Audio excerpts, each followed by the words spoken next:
Yeah. Ladies and gentlemen, today on the Jesus Flores podcast, I got Francisco Panchito Ramirez on the show. I'm very excited to speak to this young fellow. You know, we connected via my book, and obviously there's a lot of intersections where we understand one another. And this is about building, right? It's about building more than just friendships. We're building connections that can create those lanes in society to bridge the marginalized folks to those resources where they're going to be able to be successful. So Panchito, I'm very excited to have you here and have this badass conversation. But first, let's get into one of our sponsors for the episode today. Let me go ahead and share my screen. Here you can see This Food, 7 Lessons for Burros and Bag Chasers. It's an amazing book that my boy SGN and myself wrote.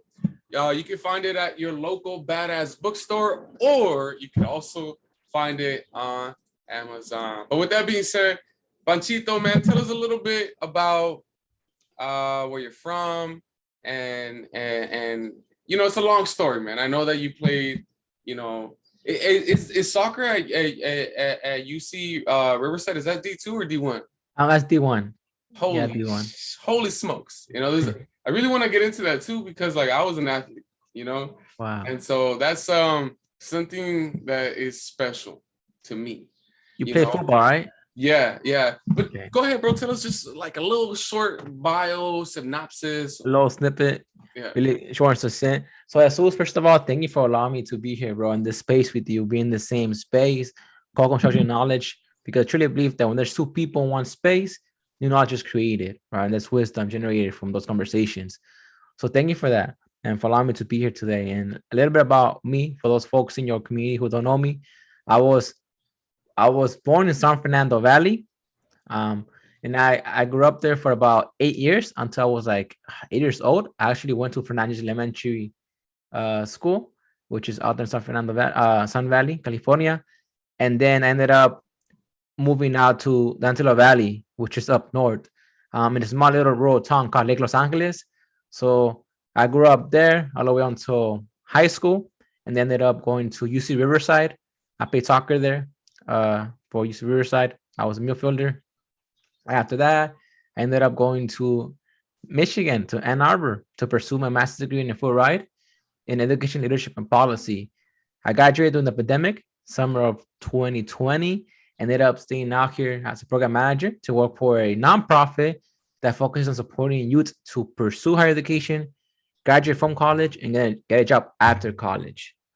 So my role is pretty much supporting our students who are in college to ensure they have the right resources in place to get internships and to graduate successfully from college. I'm currently here. That's my current role. And then this September, I'll be returning back to California. And I'm excited to go back and to reconnect with other folks out there from the community and from you and just meet other new people like you, Jesus.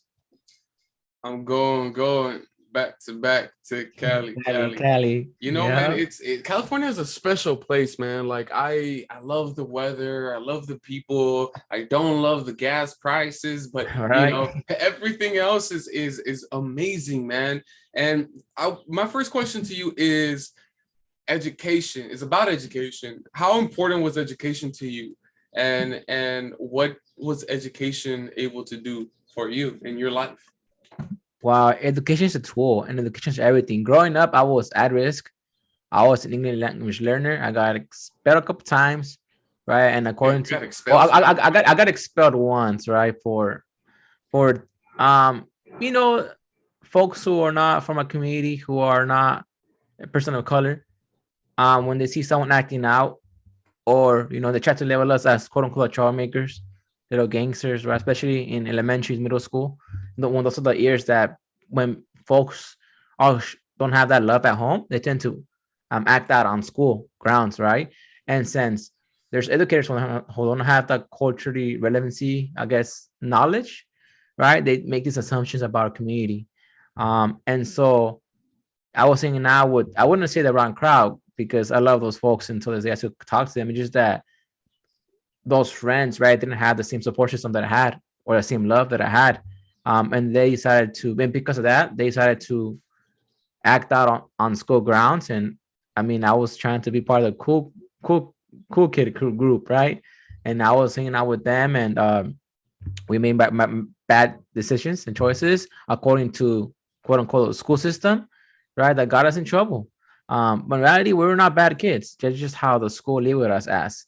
Um, and unfortunately, I was the only one from that group that ended up going to school, pursuing higher education, because that specific group has was like internalized that label of being a bad kid and actually executed it, right? Because the school system already labeled them as that. Mm. And so they internalized it.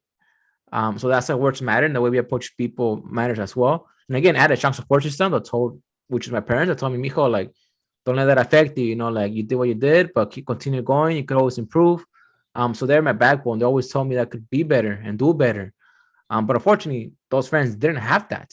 Um, and so that's pretty much what happened, right, in elementary, middle school. But to answer your question about education, it means everything, you know, and it's a tool to uplift our community. Um, and my dad as well, my parents, right? They always tell me this, the following. Nosotros vinimos a este país a trabajar con nuestras manos para que ustedes puedan trabajar con sus mentes. You know, my parents to this day, they're documented. They work in a factory in San Fernando Valley. So I don't come from a wealthy background, but I do come from a house surrounded of love, you know, Mm. hard work and community. And for me, that was everything. So I am a reflection of my parents. And I feel like true education starts in the household, right? Los valores, um, el amor que tú tienes a otras personas, that the community love, everything. It starts in your community, but specifically like in your family. And my parents taught me that.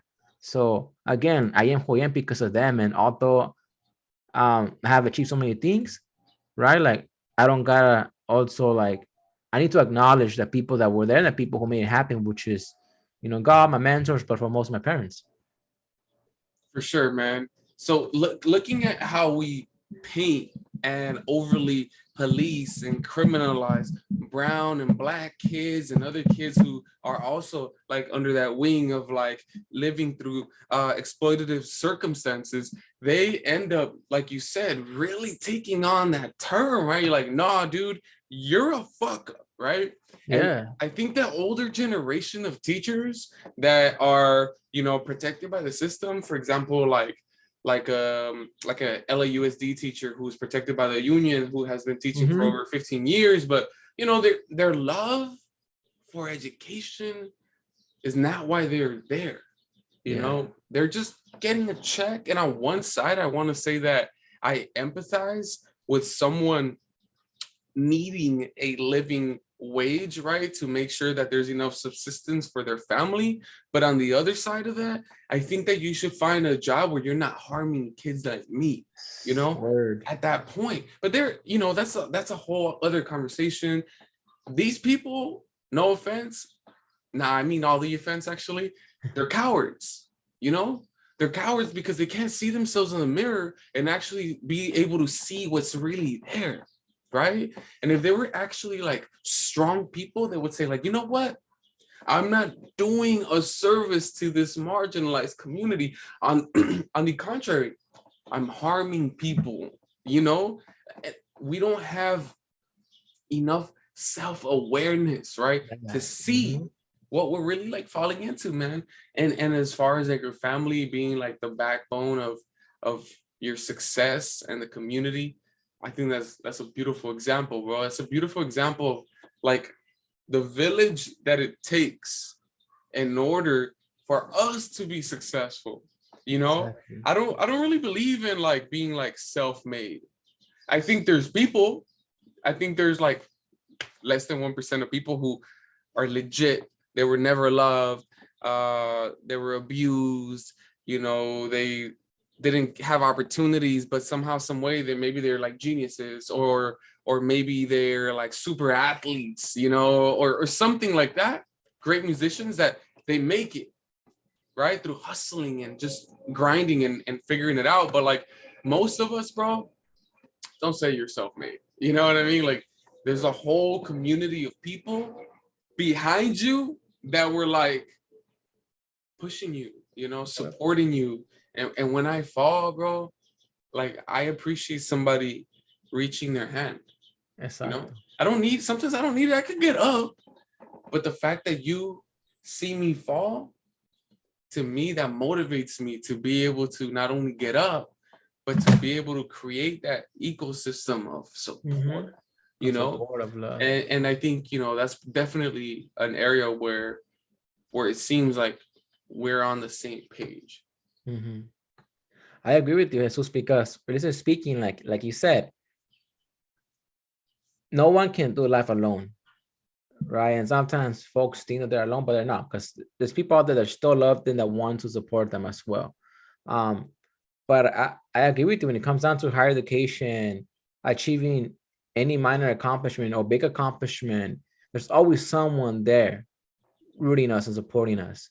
But you mentioned something earlier about there's some folks who are part of the educators or part of the union and it can get it's Fired. hard. Yeah, it's fire, right? It's hard for them because they're already kind of settled.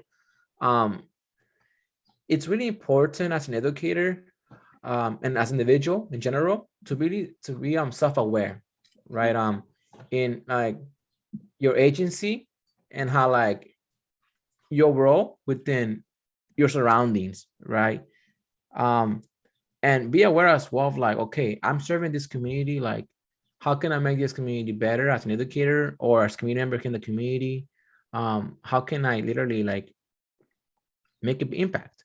But sometimes a lot of educators, and you can know, you probably know more than me because you're an educator, but go in as with the mentality of, okay, I'm gonna change kids' lives, but then they get binge watched with the system and then they become part of the problem. Does that make sense? Absolutely. We're actually writing a second book right now, and I have a chapter. Spoiler alert. Actually, okay, I'm not gonna say the name of the chapter because you know I gotta hold on to that. But no, I can't talk about it. You know, like this you know, sometimes like you get so excited that you're gonna say something and then you're just like, nah, hold on. I gotta hold on to that. You know, I'm gonna hold on to it, man. But like, we need to do better, bro. Like you said, you know, like look, I'm not against people like pursuing money and hustling and doing that. But I think what I am against, bro, is like pretending like that you are for a cause or that you are for the people, because you're like deceiving, you know? Like I don't like that like fakeness or that pretending to be like a sheep, but you're really a wolf dressed as a sheep, you know? Just tell me you're a wolf, bro, and I can rock with that, you know? Yeah. If you're a wolf, whatever, I'm a lion. You know what I'm saying? Like, let's connect, you know? But be real, be honest. Be real. What I can't stand, bro, is like, you tell me the grass is clear and then a bunch of snakes come out. You know what I mean? And at that point, that's why I am very defensive, you know, and I will protect mine, you know, I will protect our children, I will protect our women and things of this nature, because I don't maybe it goes back to like trauma, you know, and having been hurt, you know, and not appreciating this pain, and now just being on that edge where it's like you try to sideline me. You expect me to respect you? No, I'm actually gonna treat you. I think I should always have respect for people, but there's a line, you know, like there's a certain line that you just don't cross, and these are all things that we kind of get to explore, you know. As I mean, if you don't mind saying, how old are you? I'm 26. 26. I'm 28. 27. You know, like life has blessed us, bro. You know, to be at this age. You're young, I'm young, but compared to our youth, you know, we're experienced, you know, and I've been burned a lot. I've been hurt a lot. I've been deceived a lot. I've been betrayed a lot. I've been bamboozled, you know? And so now, after all the marks, I'm able to say like, hey, you know what? I did that. It didn't work out. Mhm. Like, let's just be real, you know? It's gonna save everybody a lot of time. Let's be honest, you know, speak your real intentions, bro. There's power. Exactly. There's so much power in speaking truth, you know, whether it be God, whether it be the universe, whether it be like energy, you know what I'm saying? Angels, whatever. Like, Mhm. there's, you know, I'm very metaphysical and spiritual in that sense, you know, where like I strongly believe that there's paths crafted, and the stronger you are in your intentions, the better that path will be for you, your family, and everyone else that's involved. I want to talk a little bit about sports, man. So soccer, football. How'd you first get involved with soccer? So when I was growing up, I was really imperactivo. My parents couldn't handle me. The school as well, I was a troublemaker. And my parents, they're from Colima, Coquimatran, Colima, a small little state right next to Jalisco. As in the coastal, they have like Manzanillos, like es una playa. And so because of my como era yo hiperactivo, right? Like my parents were like, well, we gotta put him in a sport. So back then, I'm not sure if you're familiar with these the Wheatset, the soccer complex, Wheatset out there in San Fernando Valley. No. It's like back then it was this soccer complex, the pura tierra. And they tried to like put seeds and stuff, but for some reason, grass wouldn't grow. So now, a couple years ago, now they just put it just all turf fields. But back in the day, Smart. Sounds a lot it was smarter. right. It's smarter, but back in the day, era pura tierra, and so that's where all the Latino folks used to go and play in the Sunday leagues. So I started playing soccer there, and it just from there moving forward, like it was part of my life. It was my identity, and it was through soccer that allowed me to um experience a lot of things, right? Connect with people who were from other socioeconomic backgrounds, from other ethnicities, travel across the country, meet people that come from different backgrounds, right? And it just allowed me to see the world differently, right? Through soccer. Not only that, but also allowed me to gain a lot of skills that are now used in my personal but also professional life. So sports, bro, like Jesus, we could use sports as a vehicle for social change, especially in soccer, which is really, really big within a community. If you ask every single kid who's growing up right now in a hood that plays soccer, they're going to tell you, I want to go pro. Right. But and it's important as coaches, a lot of coaches too in the Sunday leagues, they're like volunteers. So it is also our responsibility as a role model, as a coach, to guide them, to motivate them to dream big. Um, and I was recently watching this Netflix show, All American, right? And then there's this phrase that says, "Dreams are worth investing in." Mm. Right. So that got me thinking. I'm like, this is why I'm doing this work. That's why my nonprofit is called the Dreamers Soccer Clinic, because I want to invest in our youth's dreams. Mm. We all have dreams, and I'm using soccer as a way to engage them, connect with them, and support them with the dreams. Whether that is um, playing pro and have that talent, how can we encourage them to achieve that goal? Or if it's starting on barbershop or going to school, but understanding that the dreams are real, right? And that they could become a reality as long as they have the right resources, mentorship, right? And mindset to achieve those dreams.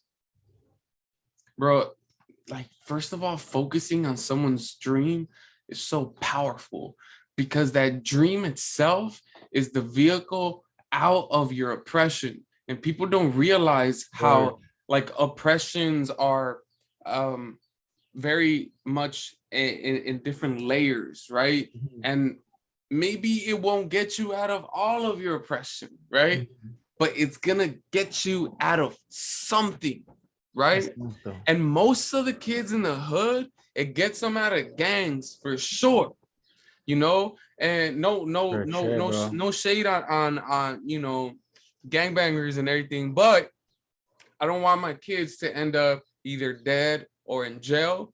And any of us, including gangbangers, can can be honest about that, right? And be like, well, you know, what type of options are you creating or are you producing? Mm-hmm. And I think more often than not, that is the reality of the situation. So for you to be able to focus on your dream, create plans, support, love, nurture, a lot of kids are going to be able to benefit from that, you know? And personally, man, working with that sort of idea or energy, it's very personally uplifting, because first of all, they will never forget what you did for them, right? Mm-hmm. Even though in the moment teenagers are very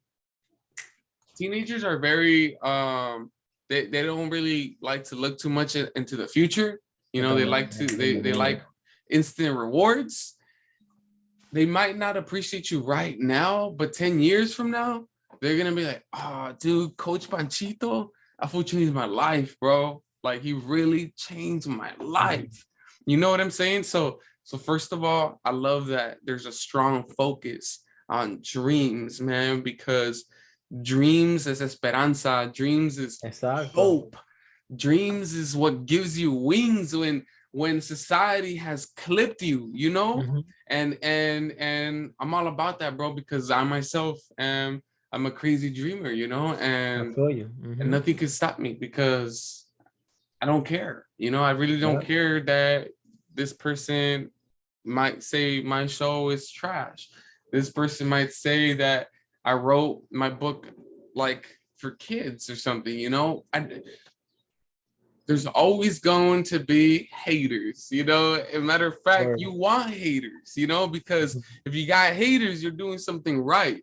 And no publicity is bad publicity. So let's say you got 100,000 followers and you shit on my book. You just exposed my book to 100,000 followers. How about that? Right, that is true, brother. But there's a couple of things that you mentioned there that are pretty much alike. First, dreams. Man, unfortunately, in our community, and you know this, right? Our dreams get crushed because of our circumstances or because our zip code. Right. And also, our educators, too, are someone to blame because they're like, well, you want to go to Harvard? But, I mean, you're from, like, this, you're from the hood, or you don't have the scores or the GPA, right? Or, like, the financial wealth, right? So, like, a lot of folks tend to shut their dreams down. And it's not about shutting them down. It's about, oh, you have that dream? Chale ganas, mijo. Like, if that's what you want, I'm going to support you. You know, here are the resources. Here's what it takes. Or let me connect you with people to help you achieve that dream. And then number two, sports te aleja también de los malos vicios. That is true. Growing up, I had a friend too who was in, you know, and he knows who he is if listening to this episode. He was, you know, when you're young, you wanna go into parties, right? Do drugs, all that stuff. But because since he joined our team, he changed. He left drugs. He left parties. Why? Because he didn't want to let the team down.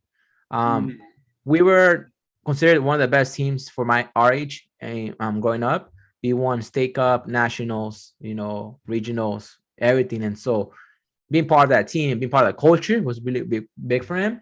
And we were like, yo, bro, like if you do that, you're not affecting yourself or the team. You know, and he shared this with us. He's like, you know what? I stopped doing drugs because of this team. You know, I stopped hanging out with the bad people because of the team. I started getting good grades because of this team. Y'all hold me accountable. And so those experiences, right, allowed me to truly understand the power of sports, the power of being part of a good culture, of a good team, and having a strong support system that sees the best in you. You know, imagine if the coach would be like, you know what, este cabrón hace drogas o es un pleitero, no lo quiero en mi equipo. You know, no, the coach was like, you know what, he's good. We're going to give him an opportunity and he's going to be part of his culture and he might change. And he did. Right. And I think that's powerful. And that was sports and a good, you know, culture can do. Bro, culture, sports, like the accountability that comes from being in a good team. It's just good vibes, bro. Being in a good team, like everyone's just like wants to work hard. Everyone wants to shine. Everyone is supporting each other. In high school, you know, I love my high school football team and I love all my boys and we're still really good friends. Think about that, bro. Think about another, like, before I go to that point, think about the relationships, that you build with your boys or your girls, whoever you're playing with, folks, and meeting each other like as freshmen, right? And it's been about let's see, 15, 16 years, of having a relationship with these foods, you know what I mean? And that's what sports does. Another thing you said about sports was like meeting different ethnicities, and destroying racism. You know what I'm saying? Like, I'm from Huntington Park, so it's pretty much like very Mexican, Central American. At that time, 10 years ago, there probably wasn't really there definitely wasn't like a lot of Asians. The only Asians that were there were the Cambodians, and they're from the hood. Yeah. There was a tiny amount of Black people, and they were from the projects, from the 55. And that's it. Maybe like a couple white people scattered here and there, and then they were ghetto, because they had been there for generations. So anyways, when I went to community college and I started playing college football right there, that's when I first really started developing relationships with Black men. And before that, I wasn't like overtly disgustingly racist, but I definitely had my biases, against Black people, where I had these ideas or whatever, but there was a couple guys on my team that lived in South Central. So eventually I was just like, bro, I'm driving that way, I could drop you off, and so little by little, I started creating these relationships, and that proximity to them just naturally destroyed whatever biases I had in my head, so this is why the classic, remember the Titans? Did you ever watch that movie? Oh yeah, definitely. Powerful. Fucking powerful. You know Yeah. what I mean? Like, good shit, Disney. We need some more movies like that. We do. And so again, right? Sports, it provides accountability. It destroys racism. It forces you to do okay in school, right? It's getting your focus, so you're less likely to join gangs or do things that are not going to be incredibly like productive for you, and so you played high school ball. What was it like? Did you get a scholarship?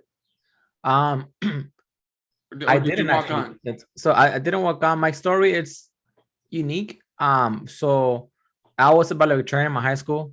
I was valedictorian, captain of my Congratulations, team. dude. Thanks, brother. So I was like that top scholar for my school. I was really popular. I was really involved in my community. I was an ASB. I was ASB vice president, all that stuff. And I was really good in soccer, right? And during my senior year, I was pretty much on track of getting a scholarship. But unfortunately, during the first round of season, I suffered a terrible injury. I broke my leg. I dislocated my ankle. I tore some ligaments and I fractured my fibula. Oh, Three and what the one. fuck? That's like Three the and one. worst shit that could happen. Right. And I was in the worst state of my life. And I remember I was crying to What God, happened why though? What me? happened? How did all that injury happen? What did you do? It was we were paying for the first place spot against the team, Highland High School. And, I was a captain of the team. I was just running and the guy came from the side, cleats up, and he got me right when my leg was planted on the ground. If it was in the air, he probably wouldn't break it. But since it was planted on the ground already, he just got me. So right he hit you like on the side right here? On the side, yeah, exactly. So I was like, he came this side and my leg planted and boom, that's when he got me. And then my leg was just hanging in there. And my friends were like, it's not broken. I'm like, I felt it, right? In the instinct. But you know what? Like when I was crying, it wasn't because of the pain. It was because of the emotions I was going through my mind. Sure. I was like, shoot, I'm done. My career's over. Colleges are going to stop talking to me, watch me. They're not going to offer me anything. And I was right. They didn't, right? But thank God that 4 days before the accident, I went on a soccer camp. And then for that soccer camp, again, I come from a Lincoln background. So I told my dad, I don't want nothing for Christmas. The only gift I want is for you to get me to pay for this camp that I want to go to get seen, you know, for soccer. And I was grinding, bro. It was during winter breaks. So I was working really hard, you know, training 3 times a day, eating right, trying to prepare myself mentally, physically, right, for this tryout, for this camp, college camp, ID camp. And I went, and out of 60 players, I was one of the best ones. So the coaches told me to keep in contact with them, and I did. I broke my leg. I still kept in contact with them. And although they didn't offer me an athletic scholarship, they offered me a spot on the team. Whoa. So I joined my first year, and I was team manager because I was injured, but I was doing rehab. So I was doing rehab all that first year, and I woke up at 6 a.m. to do rehab for 1 hour, and then I was quote unquote, I was literally like the bobble and the water boy for my teammates because I couldn't really do anything, right? I would just give them the water and go check the balls. Um, my second year, when I thought I was better now, and this whole injury took me like a year and a half, almost 2 years to just be able to play again. Um, my second year, when I thought I was better, right? Um, I was training. We're doing preseason. Preseason, Jesus, is typically during my it's in August, and it was during my dad's birthday. So I told my dad that for your birthday, I'm gonna make the team. His dream, my dream was to play D1. And I got caught up to the coach's office, and I was like, hell yeah, he's gonna tell me something good, you know, maybe that I'm getting a scholarship or something. And he looked me in the eyes, like, Panchito, we had to cut some people, you know, from the team. And honestly, like, we don't think you have that's you're not at the level that we thought you were gonna be to play, all right, or like make the team. So we're gonna have to let you go. He said that to me and looked him in the eyes. As Susan, I was like, Coach, I'm not a quitter. Give me one more opportunity. I'm gonna prove to you that I do have the potential and the abilities to be part of the team and play at this level. So he was like, all right, then here's the deal. You're not gonna get rostered this year, but I'm gonna let you train, and you can be a team captain, team manager, and then we'll see what happens from there. I'm like, for sure. So I continue working really hard. Jesus was like on and off the field. I'm really hard because that was my goal, and it wasn't until my third year that I finally got rostered and played. Have you seen the movie Rudy? That's pretty much like my story, bro. And then I ended up playing one game right in the season. I ended up replacing one of my best friends. Shout out to Romy. Replacing him. That year he broke the school record for most assist. And he broke that record using my soccer shoes. Fun fact, because I wasn't playing a lot, so he liked my shoes. He was like, "Hey, bro, let me borrow your shoes. Let me play with them." You're like, So, sure, you here know, you go. I was like, "For sure, yeah, bro. Here you are. No, casi no juego." And then the school gives us also our, equipment. So I had the school shoes that they gave me, so I was using those. And I went in for him, and then I looked to my right, my left. There's a lot of folks who were clapping, chanting my name, and then my teammates, they were all standing, clapping for me. It was a great experience, and I'm really grateful for my teammates. And I enjoyed the process because it was really hard to, make that dream come true. And so it was like from being a top athlete in my high school, from making my ankle to not trying to prove myself and the coaches that I was worthy of, playing and being rostered. Um, and so I ended up playing that year. And then my last year, Jesus, I just I had to quit. I let go of soccer. Why? Because I had a mentor that told me, Panchito, soccer brought you here, but it's up to you to take advantage of the resources that this university has for you. So I was like, damn, Jesus, I'm first gen, low income. I wasn't in an athletic scholarship. I was working 3 jobs. I was a research assistant, academic peer mentor, and a referee in the weekends, getting paid cash, right? Because of FAFSA. Um, so I was like, but this is soccer's my everything, it's my identity. Um, and I was showing with that for a while, Jesus, and I came to realize that where I see myself next, unfortunately, soccer wasn't going to take me there. Mm. So I had to do the tough decision of like letting go something that was a part of me pretty much my whole life. And it was the hardest decision of my life, but also the best one. Because what happened after that, Jesus brought me to where I am today here, talking to you. All the experiences that I had it was just mind blowing. So I ended up going to DC. I spent there 6 months interning for LULAC and other nonprofits. I did research. I was blessed enough to be a guest speaker at Harvard.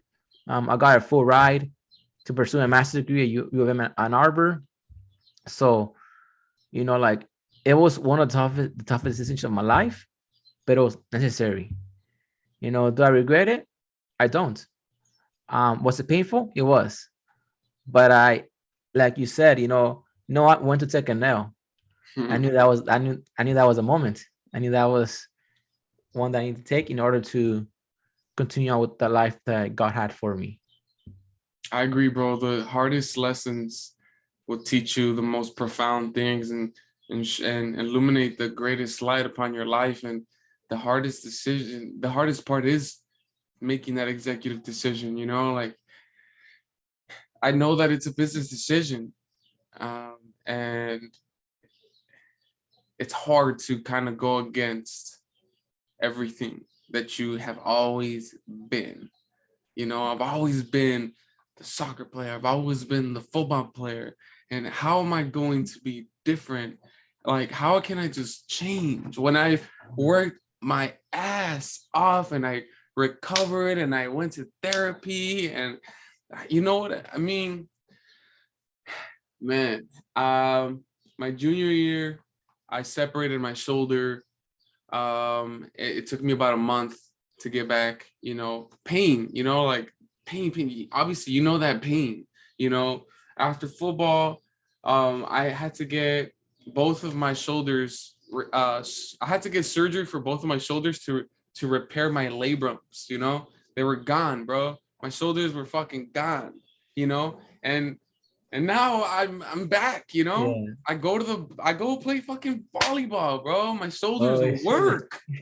You know what I mean? Like this is nobody sees the work behind the scenes. mm-hmm. Everyone always just thinks like, oh, well, you're fucking always happy, oh, like you're always like smiling and doing well. No, it's not true. And we don't pretend that that's true. We just don't want to. I'm not going to show you either when I'm in the fucking most darkest place. I mean, that it happens, but I'm telling you right now, right? I'm sharing this with you. I'm sharing this with the world. And I'm just sharing that, like, we work really, really, really hard, And because we work really, really, really hard, we get to play really, really hard, And I say that piece just to say, man, like I'm glad that you were able to be strong enough, to let go of your identity and recreate yourself, because for one to step into that chamber of recreation, one must be able to deassemble their mind, their heart, their body, right? And then go through a sequence of events that eventually is going to just remake yourself. But I strongly believe that I'm the artist, I'm the architect of my life. And I agree. And in order for us to recreate ourselves, sometimes we must destroy ourselves first. And that's gonna require pain. I agree. That was a pain that I felt when I broke my leg. I thought I was done. But I trusted the process and I trusted God as well. And doctors told me, you're not gonna be the same. You're not going to soccer again. You're injured. Your injury was really like traumatic. And so I have a plane 10 screws right now. And when like out here in Michigan, when it's about to rain or just thunderstorm, I could sense it because my leg starts feeling some type of way. And just like it gets numb and it's hard for me to walk. But that experience made me who I am today. Like I am more mentally tough because of that experience. I chose the process.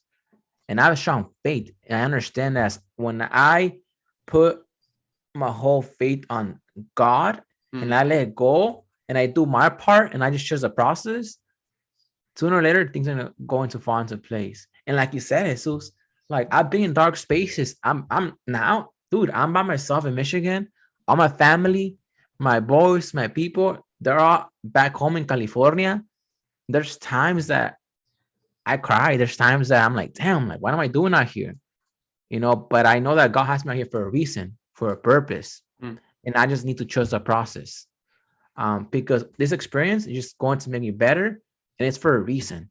So I need to live in the moment, embrace it, right, and just trust the process. Trusting the process. That's the most special thing that one can ever really fully embody, man. Kobe Bryant said, the dream is the work. And Kobe Bryant is the GOAT of the GOATs, you know. And when he said that, I didn't like it. You know, I was like, nah, fuck that, Kobe. No, it's not. You know, you can say that because you're a fucking billionaire, but it's so true, right? Like, never forget that it's this journey. It's like this moment that it's it, dude. This is what I'm living for right now. You know, like, and that takes away from the complexity of life. I'm very privileged, bro. I can understand these things really well. I know that most people probably will never be there due to a lot of different reasons. But if I can help 1, 2, 3, 4, 5 people get there, fuck, that's a great feeling, you know, because now I'm able to share that abundance that I am able to tap into. And I don't want to be stingy, you know. I have nothing to gain by keeping happiness to myself. On the contrary, I have everything to gain by sharing it with you, and then it spreads. I understand that negativity spreads faster than negativity, hate, all these different things spread faster than prosperity and kindness and beauty and these things. But I don't care, you know. If it takes a little longer or whatever it takes, I'm comfortable. You know, I'm comfortable with just slowing down, understanding my role, and being able to contribute in whatever way that I can. Word. Bro, it's a little side question, but did you get slower after the surgery and recovery, or were you able to get back to your same speed at like agility and quickness? I got slower. When it comes to my agility, like now that I stopped doing rehab, I suffer a lot from my pain from my ankle. It's really stiff. It hurts. Just because I would have to constantly be going to rehab, right? Get that treatment, loosen it up, warming it up, because I tore my ligaments, and it was like I have a plate and screws, so I need to warm it up. If not, it's going to be stiff. And if it's stiff, it's not going to allow me to, do those movements I need to do. So I would go to the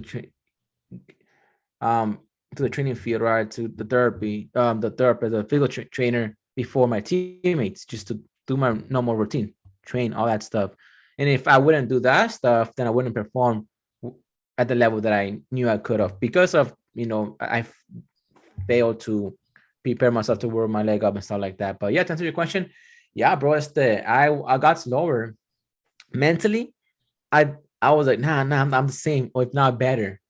But like at the end of the day, I can't like fool myself, I know me.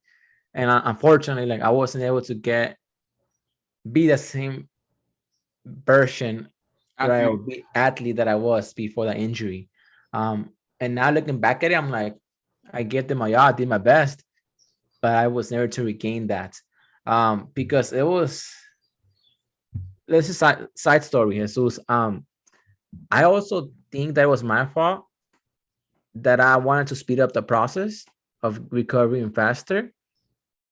So I paid this person. I got scholarships, right? The school gave me scholarships during my senior award night. They gave me about $1,000. And with that, I bought a laptop at $250 from Amazon. It was like a dinosaur, those big heavy ones. And the rest of the money went on getting a personal trainer, quote unquote, to try to help me recover faster. And that individual charged me a lot of money, and it was 2 hours away from my house. So I live in Lake, Untitled Valley. The trainer, it was by Calabasas, or Pasando Calabasas, like around that water area. And they had an indoor facility for athletes to train, right? And they're mainly like meant for like professional athletes who are like D1, D2, right, who wanted to keep, in shape. And so I would drive there 3 times a week, just to try to recover and speed up the process. And so I did that, and I felt like I think that had something to do with my recovery process, because yeah, my ankle wasn't and my leg wasn't the same. No, I mean, regardless, bro, your story is perfect, you know, like the way it played out. And I really want to highlight that only because I know I personally never got to play. I didn't play D1, I didn't play D2, I played NAIA, And okay. which is like a far lower level. And even there, the competition was really intense.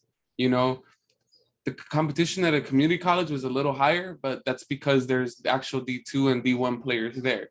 You know, there's bounce backs, there's the best of the city, right? And Los Angeles is obviously a very big city, so there's a lot of talent.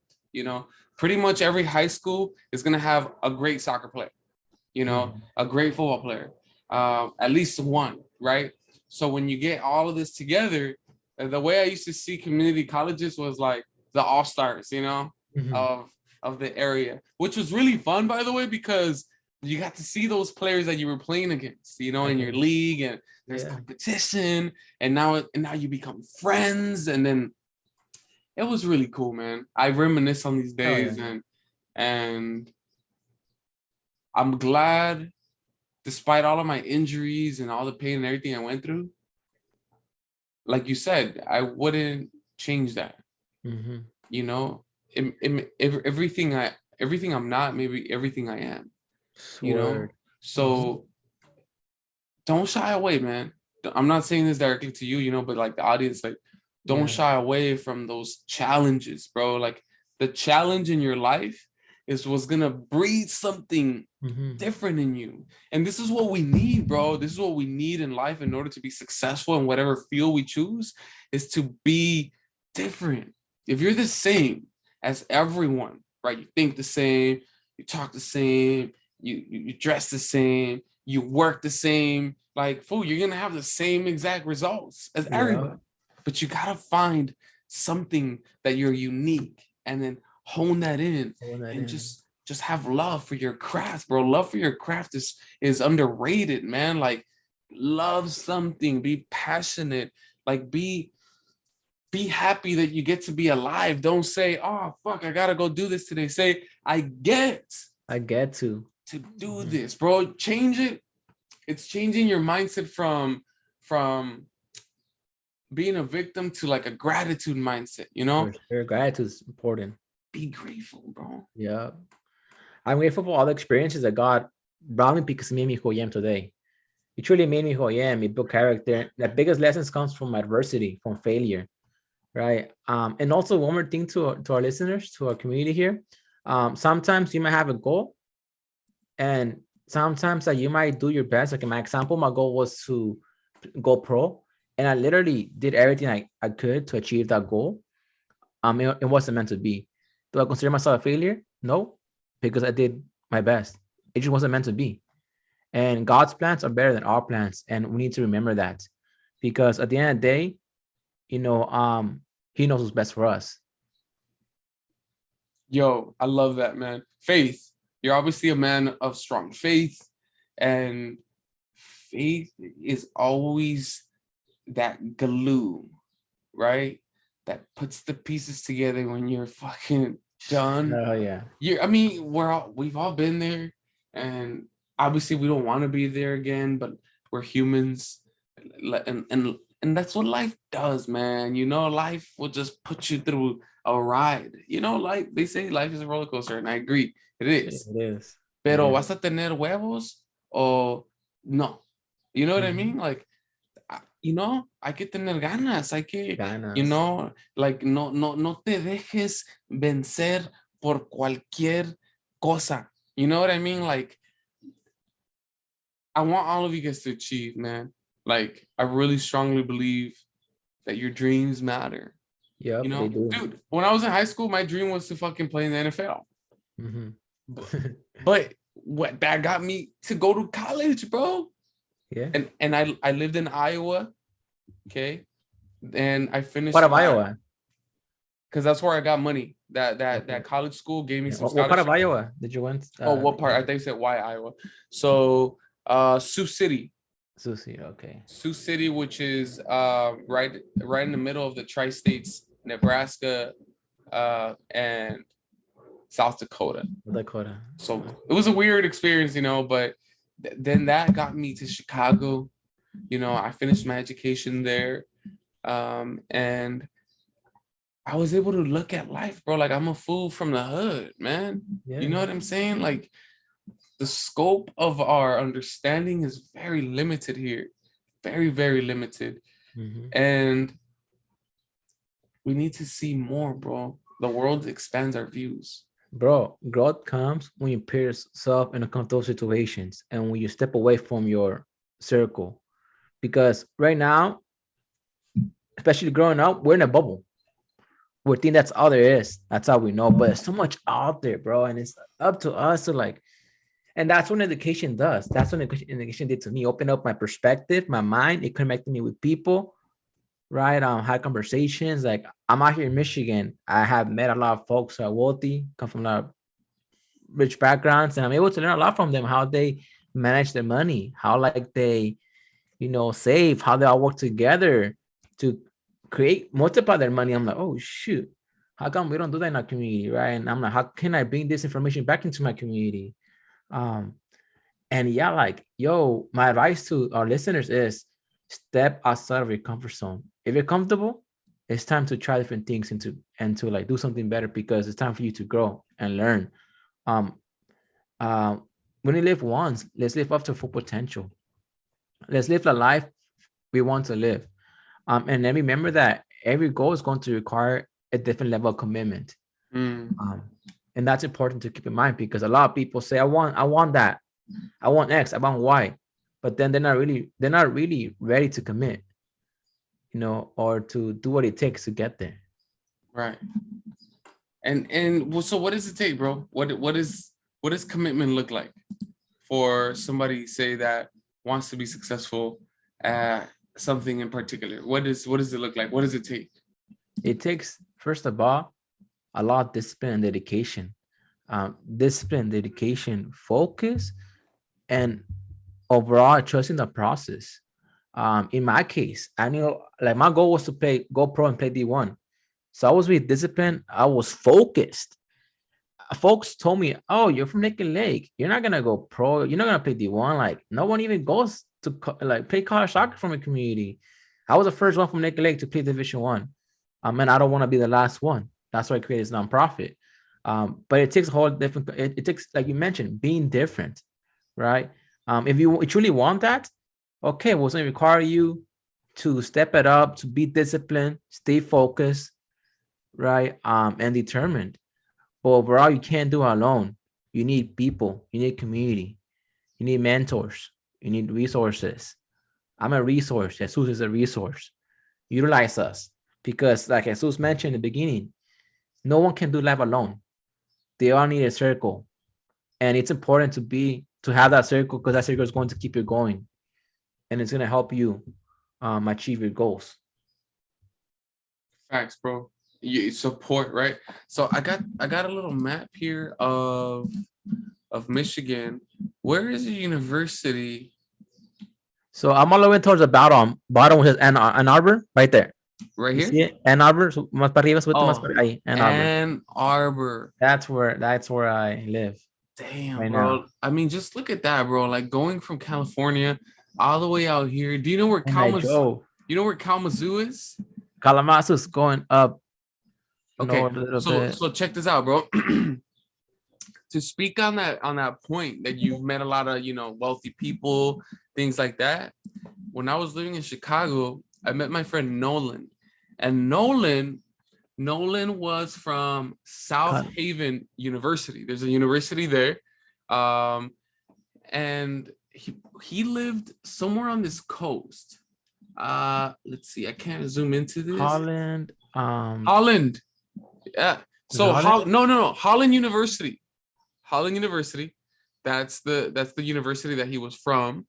and he lived in one of these like lake towns, but essentially his dad was the CEO of a credit union, you know. Wow. So like I didn't know none of this shit, because like I make friends, you know, and I don't care about your background, you know, I don't care about money, you know, I come from fucking working class people, you know. So it's funny because, you know, at that time I was very like pro workers, like um rights and things like that. And you know, he comes from like a lot of money, you know, so that was kind of Different like perspectives. ideologically we were Yeah. supposed to not be friends, Friends. but we became great friends.